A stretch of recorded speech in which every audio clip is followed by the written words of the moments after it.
communication, the threat of disaster hangs over our lives. Hurricanes, tornadoes, flash floods strike quickly and are gone, leaving us with shattered lives and with a new sense of our own vulnerability. Now, 5 great weather disasters. At the heart of every disaster is the element of surprise. It is disaster's most important weapon, and frequently, the greater the disaster, the greater the surprise. Well, when we saw the skies clouding up, we realized we were in for some kind of a rainstorm. And again, we had no forewarning that it was going to be a torrential rainstorm. So we moved our dinner plans to the inside of the cabin, and then it began to rain.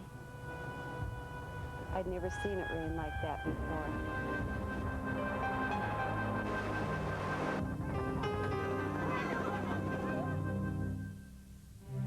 Disaster is always an unexpected guest. Even with years of warning and a history of disaster, there are those who will deny the possibility. You could see the dust rolling in. Some of them lasted a whole week. It didn't blow too much then for a while, and then when the next one come through, I do about the same thing, only every time the one come through, it got a little worse than the one that was before. Perhaps the warnings are misleading or misunderstood, or they're heard too late to take action. I first learned about Hurricane Hazel when I went to the grocery store. I had noticed that we had been having winds and rain, and that each time we had that, it got worse. But when I went to the grocery store, somebody asked me if I'd heard it on the radio that we had a hurricane coming up named Hazel. And I said no.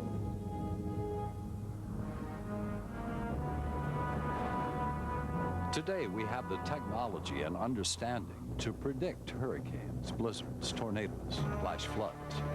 But even so, these disasters can be devastating. Warnings must be heard, understood, believed, and heeded before lives can be saved. This program is about 5 disasters. All were killers, all were foreseeable, and surprise played a role in each of them.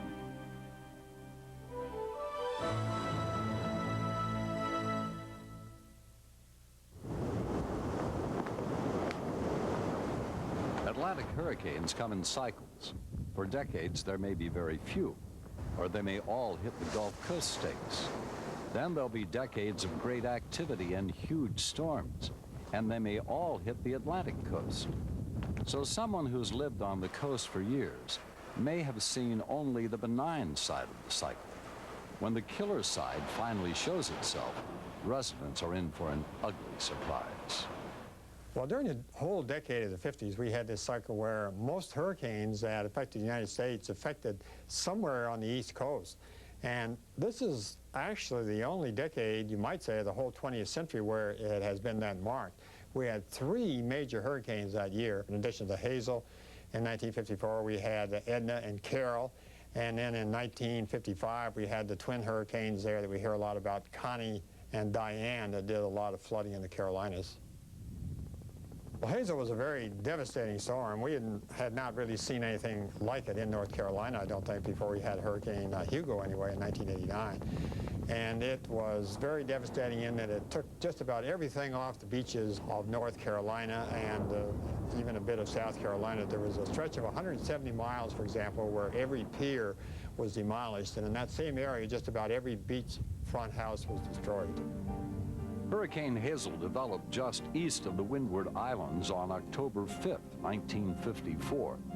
It grew in strength and size, moved west and then north, and hit Haiti on the 12th. An estimated 400 to 1,000 people died. Then the storm moved north toward the U.S. mainland with incredible forward speed. On the 14th, Hazel was just east of Miami. By the morning of the 15th, Hazel was hammering North Carolina. It was a Category 4 on the Saffir-Simpson scale.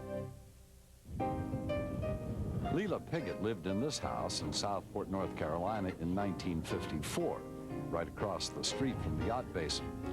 She and her husband had operated shrimp boats and a processing plant in Southport for 13 years. But Mrs. Piggott had never seen a hurricane like Hazel. 40 years later, and still in the same house, she's a much wiser woman today. When I really got upset about this storm was the night of October the 14th. It just got terrible. It was continuous, and it just got worse and worse. Anyway, I lay in bed. My husband went to sleep. He couldn't have cared less, I think. But I listened to the radio and listened to the bulletins. And this was all new to me. I had never listened to anything like this before. And they frightened me, but I believed them because my house was shaking. It was blowing so terrific. I was awake all night long, pacing the floor, crying, praying, wondering what was going to happen. I really thought maybe we were all going to die. Leila Piggott's own film of Hazel. Her husband went out into the storm to try to save their 5 shrimp boats moored just across the street. Now, why he was taking that chance, I don't know. But he was not the only one. Other owners of boats were doing the same thing. I guess in a case like that, when your whole life is at stake, everything you've worked for all your life is going, you will go the length. But anyway, last time he went, the only building down there, a sea shifted it and caught his foot between a piling and that building. I couldn't see him. I lost sight of him because he was underwater. And of course I died when I couldn't see him. And then all of a sudden I saw him. And he swam and I watched him. He told me what happened. He said, "I won't go again." And I said, "Well, thank God." And he didn't leave me again. As Hazel moved through Southport, the winds shifted. It got the sterns of all those dozens and dozens of boats. And they went everywhere, in the marsh, up in the woods, over in people's yards, knocking houses down, tearing up cars, anything they hit. It was disastrous.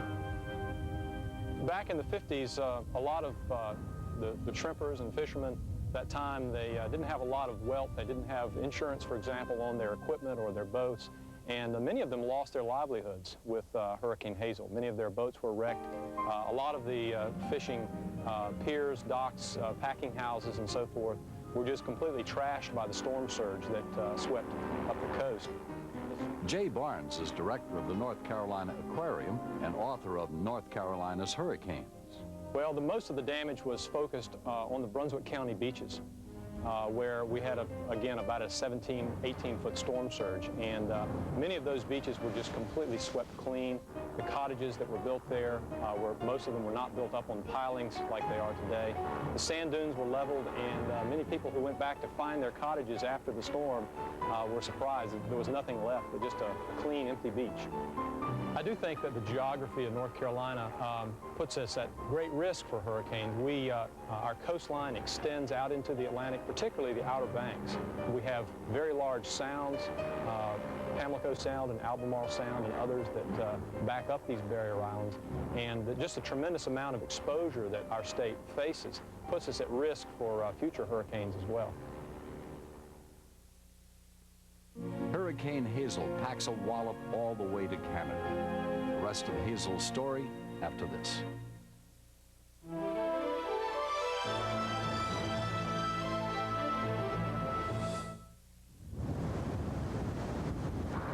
Hazel killed 20 people on the Carolina coast. Estimated damage in the Carolinas, $136 million. And the storm would not relent. It raced across North Carolina, struck West Virginia, the western suburbs of Washington, D.C.,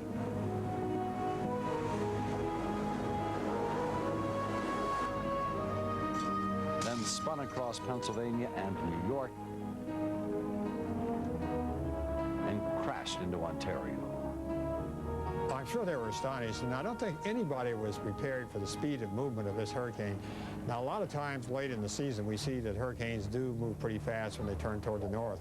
But this hurricane, from the time it made landfall right near the North Carolina, South Carolina border on up into Pennsylvania and up into Canada, part of that time it was moving in excess of 60 miles per hour. The ground in the Toronto area was already saturated from earlier rains, and when Hazel approached Canada, the storm got some reinforcements. Actually, there was a low-pressure system in the upper atmosphere that had been moving eastward through Canada, and the hurricane and that upper low sort of combined, and the energy of the two complemented each other and made it the hurricane actually worse, very likely, by the time it got up into Canada than it had been just before it got there. Hazel hit Toronto with 50-mile-an-hour winds and 8 inches of rain. 78 people died in flash floods. In Toronto, it was more devastating than any other hurricane that I know about. Now, Canada does indeed get the tail end of hurricanes out in the Canadian maritime provinces. A lot of these hurricanes that go up to the East Coast are still very powerful hurricanes when they get up to Nova Scotia and to Newfoundland. But to have a hurricane be devastating that far west, back as far as Toronto, that's the most powerful one I've seen there, I believe.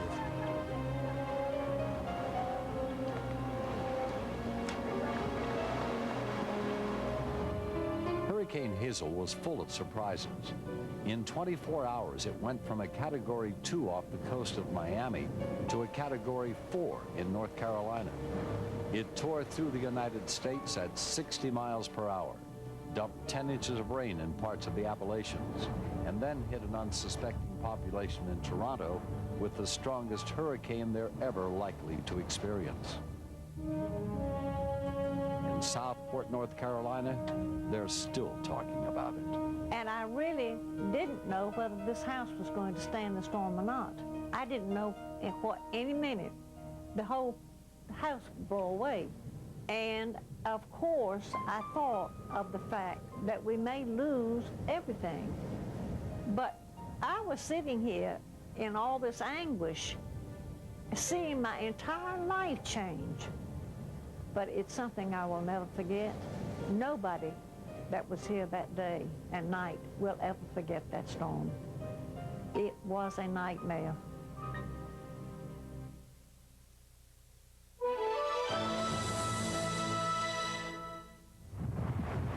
That's a tornado, yeah, leaves. Yeah, but look, it sure is. That's a tornado. Tornadoes are rare events in an individual's experience, even in Tornado Alley. At any one location in Kansas or Oklahoma, a tornado may strike perhaps once in 2,000 years. So is it any wonder that the people shooting this videotape are excited and surprised? And more surprising yet, this tornado is ripping up homes and businesses in northern Pennsylvania. This was the worst tornado outbreak in this part of the country in recorded history. During this outbreak, there were two very well-defined zones of tornadoes. One ran from Ohio into western and central Pennsylvania, then another distinct one occurred across southern Ontario to the north and west of Lake Ontario. Stu Ostro was a forecaster for a private weather service in Pennsylvania that last day in May 1985. This was a very well-defined disturbance in the atmosphere moving from west to east. We knew there was a terrible potential out of the system, but as we got into mid-afternoon that Friday, nothing was happening, and we were beginning to wonder what the outcome was going to be. It was right at that point, during the mid and late afternoon, that everything just blew sky high very quickly. Look at it. Get downstairs. This twister, shot in Hermitage, Pennsylvania by Ronald Alfredo, was the strongest and deadliest of the day. It was an F5 on the Fujita scale. That's fantastic. Look at all the papers. What Alfredo thought were papers flying through the air were pieces of sheet metal torn from a nearby building. This single tornado stayed on the ground for 47 miles, killed 18 people, and injured another 310. Meanwhile, 9 more of these killers were raging through the eastern Great Lakes region. I'll never forget having worked that evening and been there to receive the reports as they came in, that this was typical of very bad, damaging tornado situations where it takes a little while to get a handle on the magnitude of the disaster. And I'll never forget working that evening and hearing the reports come in as each passing minute and hour went by, and we began to realize how bad it was. In Albion, Pennsylvania, the damage was terrible. This tornado's path of carnage was 400 yards wide. It cut through the center of town and devastated 20 square blocks of homes. Attention, holster! One more, one more, one more, one more. Easy, easy, easy, easy, easy. Oh. 9 people were killed at Albion. The outbreak lasted about 5 hours. A total of 88 lost their lives.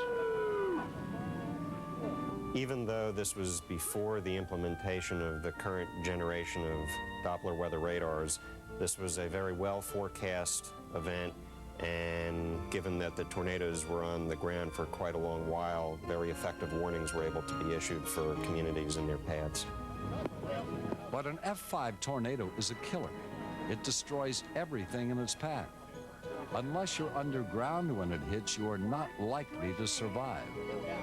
That something in nature can be that devastating, that's the element of surprise in this disaster. I think overall, the folks in the Plain States are probably better prepared to deal with a situation like this. But still, if there's an F4 tornado or F5 tornado heading for your house, you better have a plan of action and do it very quickly. The third of our 5 great weather disasters, coming up after this.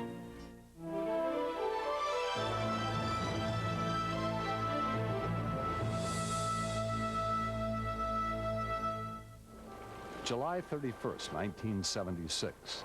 The rain began at 6:30 p.m. 12 inches fell before midnight. The rain ran down the steep granite sides of the canyon into the riverbed below. In minutes, it created one of the worst flash flood disasters in modern U.S. history. The Big Thompson River cuts a deep, twisting, narrow gash through the front range of the Rocky Mountains, Big Thompson Canyon. It begins east of Estes Park, Colorado, and drops 3,000 feet to end just a few miles west of Loveland. It's about 35 miles of wild and rugged beauty, some of it so steep and narrow as to be uninhabitable. It was summer, tourist season. There were 2,500 people in the canyon that Saturday night in 1976. Afternoon thunderstorms are common here in the summer months, but typically the climate's dry and the prevailing westerly winds usually move the storms through quickly. But this was not a typical summer thunderstorm. The mesoscale complex itself was stationary. The cells moved into the complex very slowly. Charles Chappell was part of a NOAA team that studied the Big Thompson flood and published a comprehensive paper on it in 1977. What was really unique is that in the summertime here, usually we have a westerly component to the upper level winds, and the thunderstorms that form over the mountains drift immediately off the mountains and out into the plains. But in this case, the steering winds were out of the south and southeast, so that the individual cells just moved northward along the ridges. And one cell replaced the other and followed the other, so you got this series of pulsating rains that essentially fell on the same part of the basin. A meteorologist photographed the developing storm between 6:10 and 6:45 in the evening, but the Weather Service didn't realize the significance of the storm. There hadn't been a storm this bad in the Big Thompson Canyon in perhaps 500 years. Some scientists estimate it was a 1 in 10,000 year event.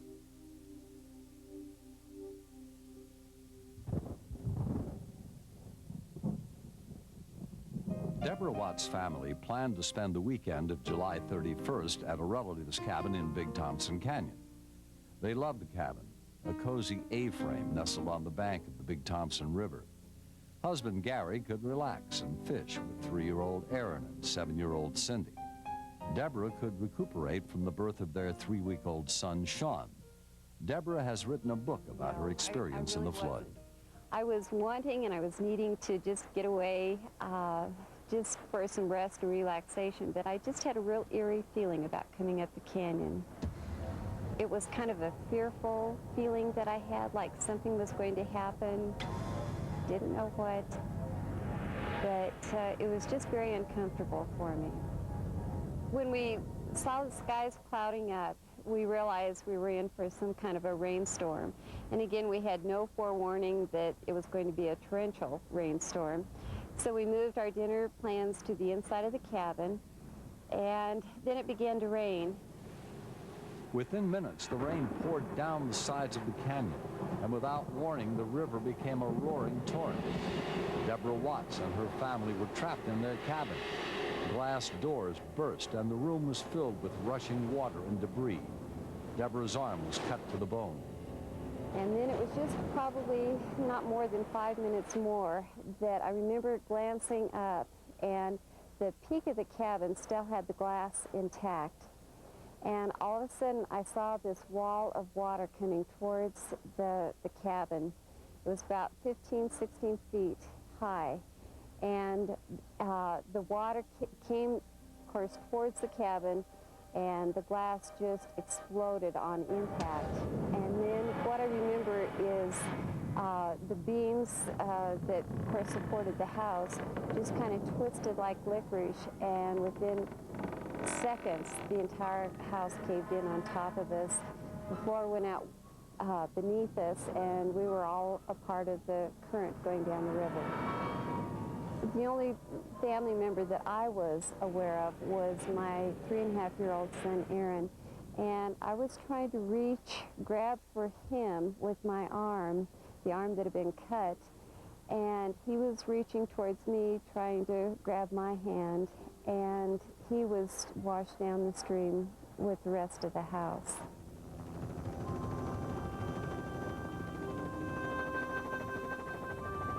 Rescuers couldn't get into the canyon till the next morning. Deborah spent the rest of the night clinging to the side of the mountain, cold, soaked, bleeding, and in shock, the longest night of her life. Helicopters flew in and out of the canyon for 3 days. Hundreds of people were evacuated.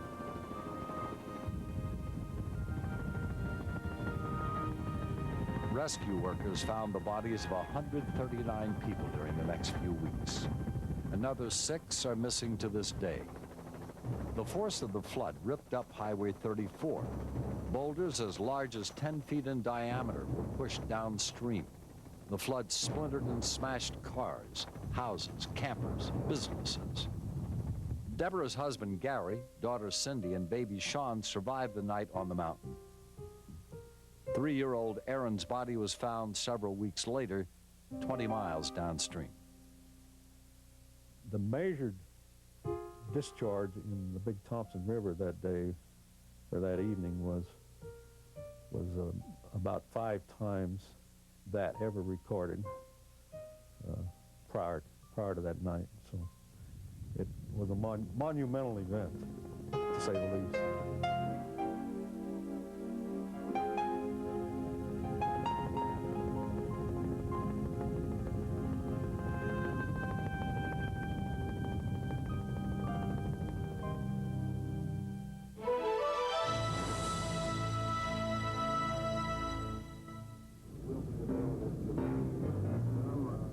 It was just white everywhere. That's the most snow I've ever seen. I was 14 at the time, and that was the longest days that we'd gone without having school, you know, because they couldn't remove the snow. They just couldn't get the snow out of there. It just snowed for 2 days straight, and it was just incredible. I mean, it literally snowed for 48 hours, and it just kept coming and coming. All the forecasts were like, well, it'll taper off this afternoon. It didn't. It went into the night. Then it went overnight, then it went the next morning. And it seems like I just never stopped shoveling.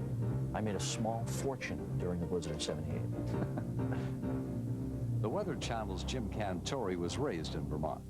He had 2 occupations in the winter of 1978, shoveling snow and baseball cards.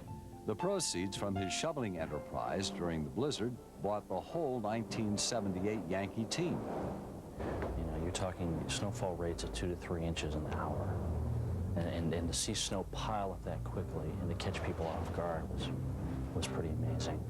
And one of the things I can recall about this storm is it was very predictable. It was one of the few times that the computer guidance spelled it out. I was working at American Airlines as a flight forecaster in February of 1978, and we had just gotten hit with a pretty bad storm in January. It was about a foot of snow at LaGuardia Airport, where I was. Well, one of the things about this storm was we had a computer model that was really head and shoulders above anything previous to it. It was called the LFM. It started in, I think, the early 70s. I cannot remember a major nor'east blizzard in that part of the country that had been forecast accurately by any computer forecast, really nailed. This was the first time that the computer forecast, the LFM, really anticipated just about what happened ahead of time. What happened was a snowstorm of enormous proportions. It shut down New York, Boston, Providence, Baltimore, and the rest of New England. It was an old-fashioned nor'easter. This actually turned into a storm east of Florida and Georgia. It was never really over land. I can remember that the low center was always over the water, so it had a lot in common with a hurricane in that it was getting its energy from the water. It was over the Gulf Stream. The Atlantic, the warm waters of the subtropical Atlantic and the Gulf Stream are really what gave it its fuel. So I happen to be forecasting, and I'm looking at all this information, and I'm telling the dispatchers and the pilots and whoever needed my information, this looks like a snowstorm, and quite a big one, and there's no variation. I mean, the computer every run keeps saying we're going to get hit. So what they did was they got all the planes out of LaGuardia and Kennedy and even Newark. They just got all the airplanes out of New York City because they know they'd be stuck when this thing came in. And it worked. Now, as far as the general population goes around New York City, they got tricked because the storm in January was not forecast all that well, and they were afraid the forecasters were just crying wolf. So Monday morning rush hour came around, everybody got to work, and a lot of them couldn't get home. The blizzard of '78 cost an estimated $500 million.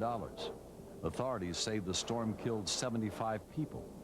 Snowfall totals throughout the area were staggering. The brightest white areas on this map received 20 inches or more, some as much as 40. And forecasters saw it coming 48 hours ahead of time. And it was right there for everyone to read. But the believability factor, because people were pretty skeptical about believing that type of snowstorm back then, it wasn't there, and I think that's why it caught a lot of people off guard.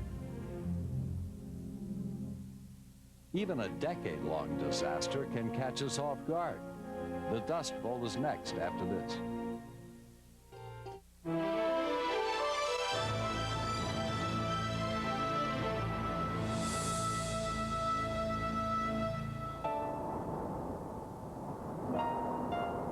These people were victims of the Great Dust Bowl of the 1930s. They'd come to the southern high plains looking for quick profits from the land. They were defeated by drought, wind, greed, and the ignorance of their times. The Dust Bowl was a disaster that did not rush down a mountainside or wash in suddenly from the sea. It crept in slowly like a cat stalking its prey. It was 35 years in the making, and even so, it caught its victims by surprise. The history of the Western High Plains can tell us a lot about the causes of the Dust Bowl. It is filled with similar defeats. The first known agriculture on this huge, high, hot plateau began about 1200 AD. Archaeologists call it the Panhandle aspect. These people created a sophisticated culture. They painted pictures, made pottery, quarried flint for tools, and they were accomplished farmers. They disappeared about 1450. We don't know whether they were routed by hostile tribes or a hostile climate, but we do know that they suffered one drought that lasted 24 years. The fate of the Panhandle aspect established a pattern of life on the plains. The Western High Plains lay deep in the North American continent, cut off from Pacific moisture by mountains to the west, from Atlantic moisture by the great expanse of land to the east, and often cut off from Gulf moisture by prevailing westerly winds. Throughout this area, only 10 to 20 inches of rainfall in a normal year. Windy, treeless, the summers are hot, the winters cold. Climatologists call the climate semi-arid, but some observers in the 19th century called it the Great American Desert. But in 1865, the buffalo still thrived on the western high plains, and eastern businessmen found a market for their hides. Buffalo hunters wiped out the buffalo. The United States Army wiped out the Indians. The whole process, the defeat of the Indians and the slaughter of the buffalo, took only about 10 years. By 1875, the buffalo were gone, and the high plains had become cattle country. It was fashionable among wealthy Europeans to own an American ranch. With the labor and the cattle cheap, the grass free, there was no way you could lose. The profit seemed to be automatic and enormous. Dr. Frederick Rathjen is a historian with the Panhandle Plains Museum in Canyon, Texas. He's lived in the Texas Panhandle all his life. Well, as it turned out, of course, these people knew nothing about the environment in which they were dealing, and there were lots of ways you could lose. Severe drought, severe winter, and as in the middle 80s, when those things came together, the impact upon the ranching industry was just devastation. Losses in some cases were as high as 80%. In 1885, the cattleman's honeymoon ended. Drought hit hard. Prairie fires burned the dry grasslands and the whole herds with them. In 1888, the rains began again, and with it a tide of homesteaders with high hopes of farming, and once again, no knowledge of this fickle climate. In 1890, a 5-year drought started. The homesteaders picked up stakes and fled back east. 1896, and the rains came back. Land speculators convinced thousands of Midwestern farmers that the promised land lay in the high plains. Rain follows the plow was the current theory, and they plowed millions of acres of native grasses. They believed the climate had changed, and they bet their lives and their fortunes on it. It was the beginning of the great plow-up. And there is just a certain strange historic coincidence here that generally speaking, as the first agricultural settlement became pretty significant, the rains came. Well, if the rains come, you do well. That bit of luck, and I'm not sure it was good luck, but in any case, luck certainly did mislead a lot of people into thinking that this was a permanent condition. And of course, now we know very well that periods of ample rainfall or even abundant rainfall are followed by periods when the precipitation just isn't adequate. That's simply in the nature of a subhuman environment, wherever it is found. There are some theories that are on the table that the sun goes through like 11 and 22-year solar cycle activity. And since that's where most of the globe or the Earth's weather is driven from the star that's 93 million miles away, the sun, if there are any blemishes or anything that's going on with the sun, that could have an impact on the global weather pattern back here on Earth. So there are theories on the table that do describe periods of drought or extended periods of dry weather may be associated with those solar cycles of 11 and 22 years. The next major drought wasn't until 1910. It brought the first of the dust storms, just a taste of things to come. Once again, farmers struggled and some were ready to give up, but the drought ended, ironically, in 1914.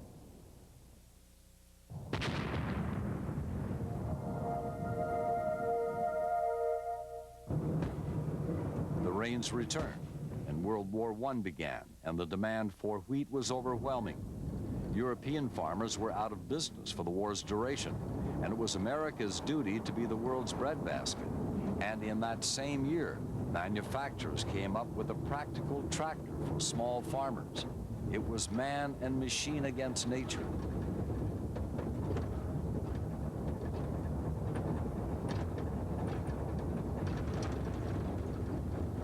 Farmers bought more land and the latest equipment on credit. They plowed, planted every acre of available land, and sowed the seeds of the Dust Bowl. After the war, wheat prices tumbled, but farmers needed the big wartime profits to pay back loans for all that land, all those tractors. They plowed more prairie and planted more wheat, flooded the market. Wheat prices hit rock bottom. Now that really set up the southern Great Plains for some kind of ecological disaster, environmental disaster, if you prefer that phrase.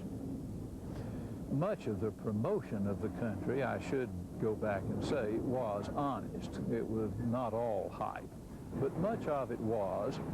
The point is, I think, that whether they were honest or not, they came with misconceptions and bad assumptions about what was agriculturally possible. Those things, combined with the demands of World War I and then the conditions of the 1920s, set agriculture in the southern plains up for some kind of a death blow.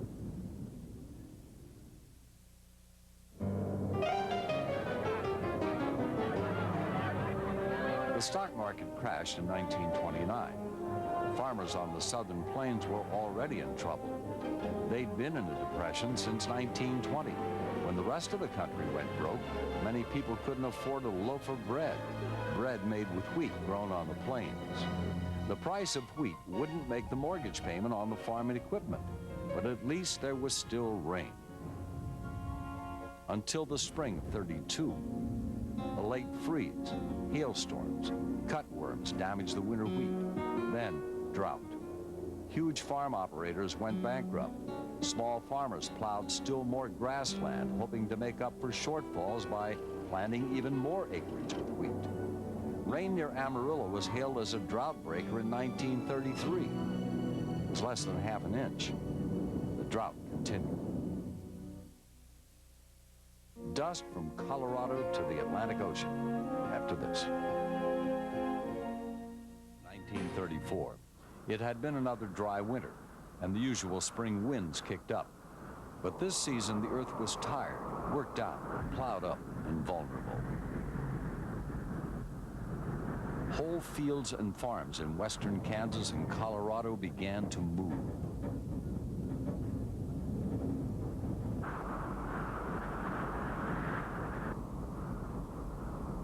The black rolling dust cloud was thousands of feet high and stretched as far as the eye could see. A north wind moved it south toward Texas. It smothered birds in the air, engulfed whole towns. The world turned black, and the black was dust. The choking storm lasted 3 hours. You could see the dust rolling in. You could see over the top of the dust was clear sky, but it was rolling in under it. There are many people still living on the plains who remember that day and the many years of dust that followed.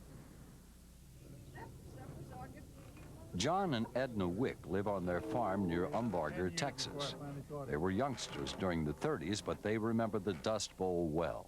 When they come in, they usually lasted for, some of them lasted a whole week. Usually they lasted a day or two, and then they kind of cleared off, and it didn't blow too much then for a while. And then when the next one come through, I just do about the same thing, only every time the one come through, it got a little worse than the one that was before. Most of the time you just didn't go outside more than you had to because you couldn't stand it. The drought continued. May 10th, 1934. This time the wind was from the west, Colorado and northwestern Kansas. The dust cloud rushed east with a top forward speed of 100 miles an hour. Within hours, the dust filled the air in Chicago. In the Midwest, the dust was so thick airplanes were grounded.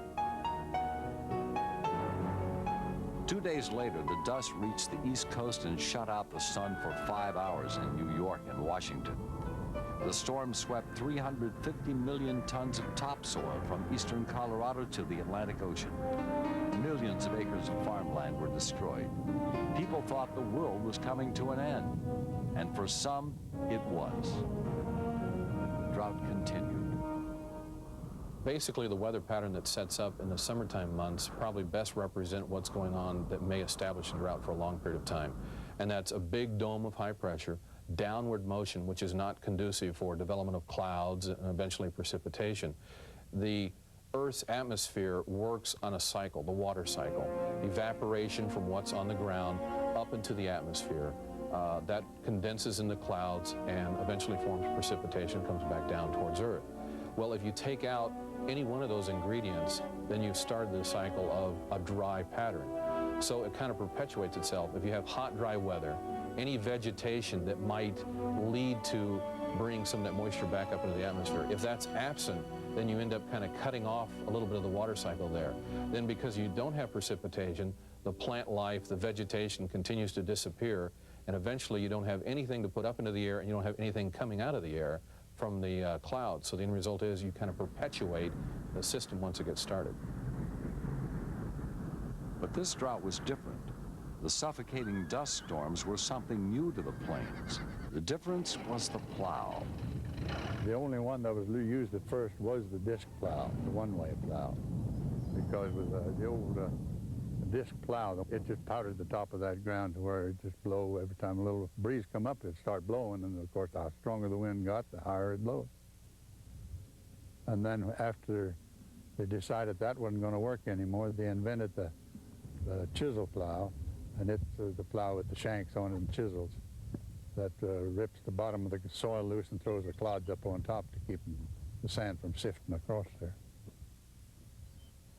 The chisel plow was called the plow that saved the plains. As part of the New Deal, the federal government paid farmers from 20 to 40 cents an acre to chisel their land. But that wasn't until 1936.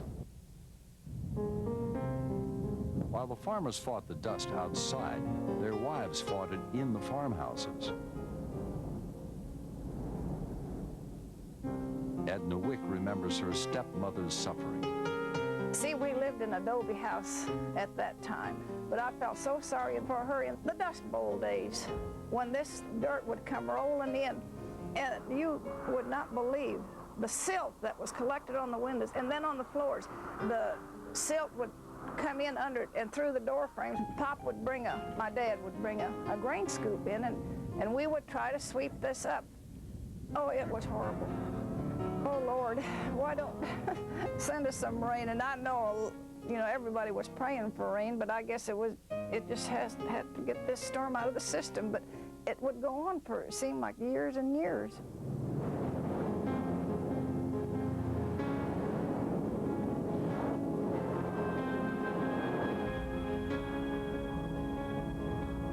By July of 1934, the drought covered almost half the United States. People on the farms were starving. Federal emergency relief programs supported 1.5 million individuals in the Dust Bowl region. Ranchers fed their starving cattle ground up tumbleweed. The animals were dying of thirst. Their lungs clogged with dirt and mud.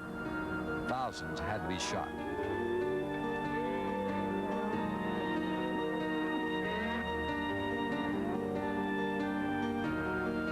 The drought continued. People got dust pneumonia and other respiratory diseases, corneal ulcers and eye infections. Even the tumbleweed and the jackrabbits died. Dust blew for 30 consecutive days at Amarillo. More dirt blew in the last week of March of that year than was removed in 7 years of digging the Panama Canal. 3.5 million Plains people abandoned their farms in the 30s. One writer called them a generation of human tumbleweeds. Most of them moved to the West Coast. No dust storms there, no jobs either, and not much of a welcome.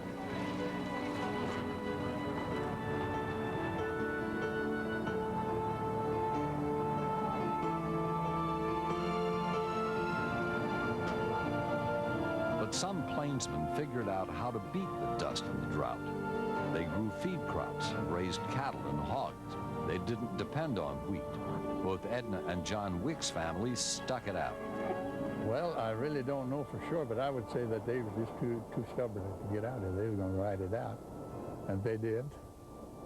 No, I don't think we'll ever have another one like it, but we still have dust at times, and we won't have another one like it. I think it's unlikely.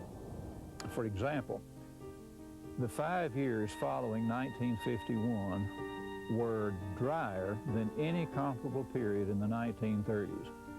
In those 1950s years, there were some dust storms, but there was nothing like a dust bowl. Now that says that some things had happened to teach people something, and people had learned. Which is not to say, of course, that it simply can't happen. I think any historian learns that one never says never.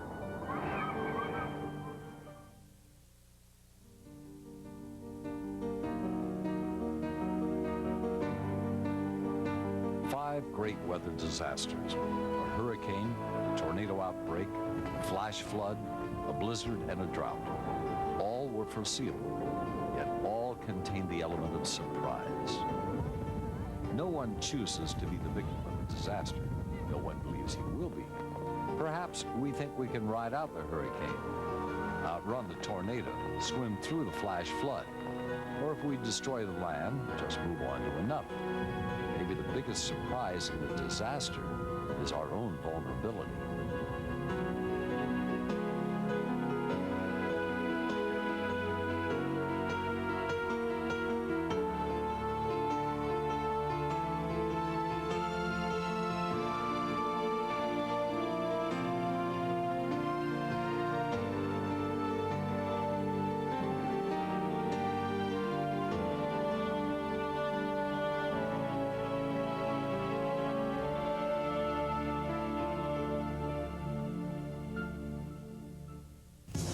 From the Weather Channel, witness some of the most catastrophic weather events of our time with a dramatic new home video, 5 great weather disasters.